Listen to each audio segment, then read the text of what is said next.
وہ دونوں ہی اپنے دور کی سپر طاقتوں کے حکمران تھے۔ دونوں ہی بڑے دلیر، جنگی حربوں کے ماہر، نہایت اولو العزم اور ناقابل شکست تھے۔ جفاکشی، جنگجوئی اور خطر پسندی ان دونوں کی خاص صفت تھی۔ وہ دونوں ہی شکست پر موت کو ترجیح دیتے تھے۔ وہ جس محاذ پر نکل پڑتے، بے خوفی و بے باکی سے بڑھتے ہی چلے جاتے۔ ان کے سامنے کوئی بھی قوت، کوئی بھی مزاحمت زیادہ دیر ٹھہر نہ سکتی تھی۔ وہ تو جنگ کو اپنی خفیہ صلاحیتوں کی بیداری کا پیغام سمجھتے تھے۔ نا امیدی، مایوسی، دل شکستگی اور کم حوصلگی ان کے قریب تک پھٹکنے نہ پاتی تھی۔ دونوں ہی یقین محکم اور عمل پیہم کی مجسم تصویر تھے۔ پھر ہوا یوں کہ قدرت نے ان دونوں کو ایک دوسرے کے خلاف آمنے سامنے لا کر کھڑا کر دیا۔ میرے معزز سامعین، آپ دیکھ رہے ہیں دستک ٹی وی کی سیریز جانیے کون میں سلطان با یزید یلدرم بمقابلہ امیر تیمور۔ لیکن اگر آپ نے ابھی تک ہمارا چینل سبسکرائب نہیں کیا تو پہلے اسے سبسکرائب کر لیں اور ساتھ ہی بیل آئیکن پریس کر لیں تاکہ آپ کو ہماری مزید اپ ڈیٹس ملتی رہیں۔ میرے معزز سامعین، یہ 15ویں صدی عیسوی کی بات ہے جب دنیا کے نقشے پر صرف دو ہی سپریم پاورز تھیں اور دونوں ہی مسلمان سلطنتیں تھیں، سلطنت عثمانیہ اور تیموری سلطنت۔ سامعین، سلطان با یزید یلدرم جو کہ 3 برے اعظموں پر پھیلی ہوئی سلطنت عثمانیہ کا حکمران تھا، وہ نہایت شجاع و قوی اور باعزم انسان تھا۔ وہ دشمن پر بجلی بن کر ٹوٹ پڑتا تھا، اسی لیے اہل یورپ سے اسے یلدرم یعنی بجلی کا لقب ملا تھا۔ وہ فولادی پیکر کا مالک تنو مند جوان تھا۔ وہ غرور، نخوت اور طاقت کے نشے میں چور تھا۔ وہ کسی کو خاطر میں نہ لاتا تھا۔ اس نے عزم کر رکھا تھا کہ پورے یورپ کو فتح کر کے اپنی اسلامی سلطنت کا حصہ بنائے گا۔ وہ یکے بعد دیگرے یورپ کی بادشاہتیں فرتا کرتا جا رہا تھا۔ سامعین، دوسری طرف امیر تیمور تھا جو عراق سے لے کر ہندوستان تک اور عرب کے رہ گزاروں سے لے کر روس کے فلک بوس پہاڑوں تک تمام علاقے فتح کر چکا تھا۔ دنیا اسے تیمور لنگ یا تیمور ٹیمرلین کے نام سے جانتی تھی۔ اسے ظلم، دہشت، خوف اور غرور کا دیوتا سمجھا جاتا تھا۔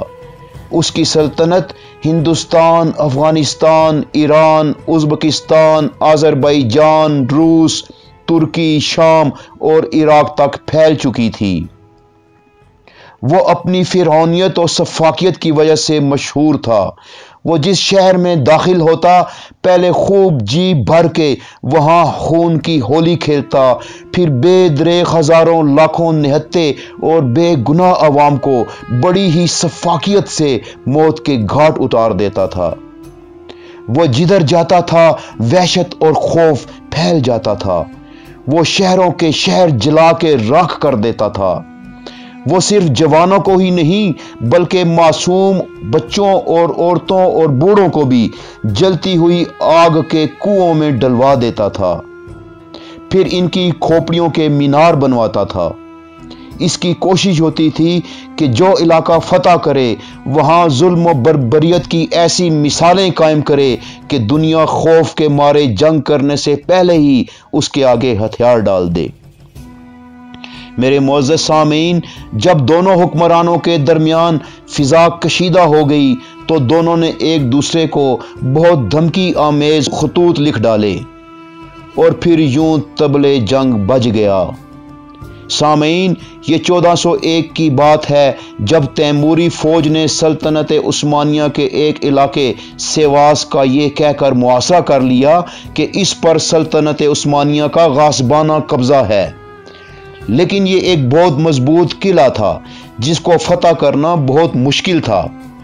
یہ خبر سن کر سلطان با یزید یلدرم نے اپنے بیٹے الطغرل کو بھی اس قلعے کی حفاظت کے لیے بھیج دیا، لیکن امیر تیمور جو جنگی حربوں کا زبردست ماہر مانا جاتا تھا، اس نے ایک زبردست جنگی چال چلی۔ اس نے قلعے کی بنیادیں کھدوا ڈالیں اور یوں قلعے کی بہت موٹی اور مضبوط دیواریں گر گئیں اور امیر تیمور کا سیواس پر قبضہ ہو گیا۔ اس نے قلعے میں موجود 4000 افراد، جن میں الطغرل بھی شامل تھا، انہیں زمین میں زندہ گاڑ کر اوپر سے مٹی ڈلوا دی۔ میرے معزز سامعین، سلطان با یزید یلدرم اگرچہ اس وقت قسطنطنیہ کا محاصرہ کیے ہوئے تھا، لیکن یہ خبر سن کر مجبوراً اسے امیر تیمور کی طرف لوٹنا پڑا۔ اب دونوں سرداروں کے درمیان جنگ ناگزیر ہو چکی تھی، جس میں کسی ایک کو فتح اور دوسرے کو شکست ہونا تھی۔ یہ اپریل 1402 کی بات ہے۔ سلطان با یزید یلدرم 90,000 کا لشکر لے کر انقرہ شہر کے قریب ایک ایسی جگہ پر پڑاؤ کر لیا جہاں امیر تیمور کے لیے حملہ کرنا خاصا مشکل تھا، لیکن امیر تیمور بھی جنگی چالوں کو زبردست سمجھتا تھا۔ وہ جب اپنی 1.5 لاکھ فوج لے کر وہاں پہنچا تو ساری صورتحال سمجھ گیا۔ اس موقع پہ اس نے بھی ایک زبردست جنگی چال چلی اور فوج کو لے کر پیچھے کی طرف ہٹنا شروع کر دیا۔ سلطان با یزید نے اس کا پیچھا کیا، جس کی وجہ سے وہ اس محفوظ ٹھکانے سے آگے نکل گیا، لیکن پھر با یزید یلدرم نے تیموری فوج کو پیچھے دھکیلتے ہوئے ایک ایسے گھنے جنگل کے قریب لا کر پہنچا دیا جہاں اگر جنگ ہوتی تو ترک یہ جنگ جیت جاتے۔ لیکن یہ کیا، پھر اچانک ہی امیر تیمور اپنے اتنے بڑے 1.5 لاکھ کے لشکر سمیت غائب ہو گیا۔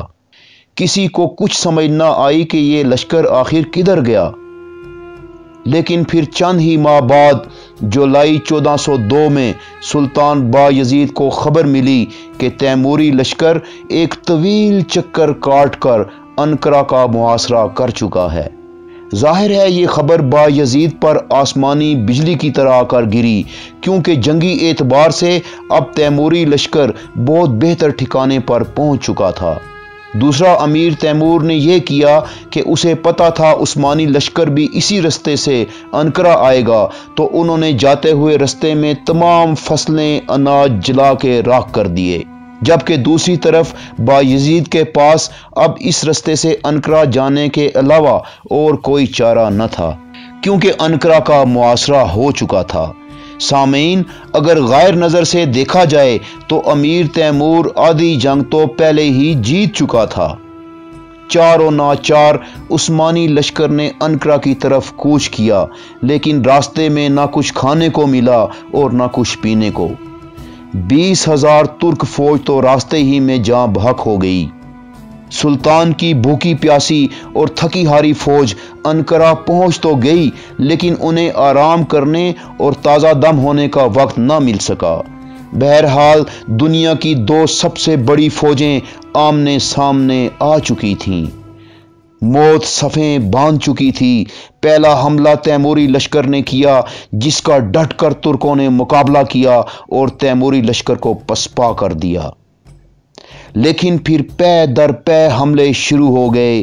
سامعین، میدان جنگ میں خون کی ندیاں بہنے لگیں، لاشوں پر لاشیں گر رہی تھیں، لیکن پھر جوں جوں وقت گزرتا گیا تیموری لشکر کا پلہ بھاری ہوتا چلا گیا، اور پھر وہ وقت آیا جب با یزید کے صرف وہ جانصار جنہیں جینیسریز کہا جاتا تھا باقی رہ گئے۔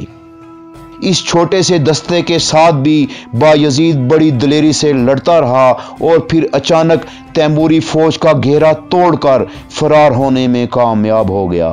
تیموری فوج بالآخر جنگ جیت گئی۔